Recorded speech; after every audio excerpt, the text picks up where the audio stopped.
There is a stitch on the Bernina 570 that can look like hand stitching. Here's what we're talking about. From your main menu, head over to your quilting menu and select stitch number 1304, 5, 6, or 7, or 8. They're all different lengths of doing hand stitching. Now this is a manipulated stitch.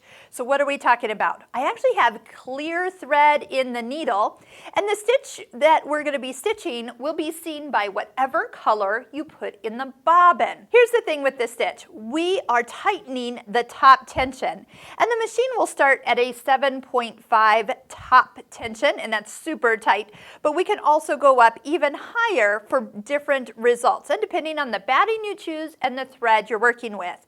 So these other stitches, one says 6 stitches per inch, 8 stitches per inch, 10, and a irregular look. So if you want to look like grandma was stitching it, choose that last one and give it a try. So we'll just start with 1304.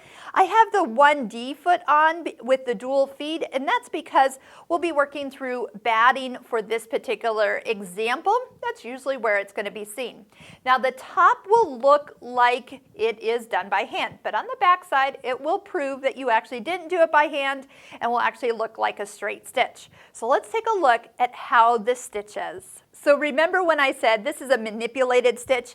It can take some time to dial in the exact look for this stitch. So what it does is it takes a couple stitches forward and then 1 stitch back and locks it. Well, what it's doing with that tightened tension is it's dragging the bobbin thread up through the batting and to the top. I'm going to tighten the top tension just to show that it will actually kind of help pull that bobbin thread up to the top of the fabric a little bit more. Now if you have any trouble with clear thread, I recommend a thread stand. So that would be something that can help make this look even better. So see how it is pulling the stitches up?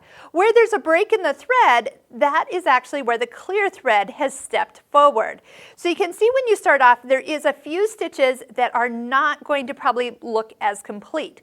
The more you stitch, the more complete the stitches connect, and then you're on your way. So just so you can see what the back looks like, you are going to see that one long stitch on the back with a little heavier back and forth in a couple areas. Like I said, this is a manipulated stitch, and that will kind of affect that it's not going to be perfect.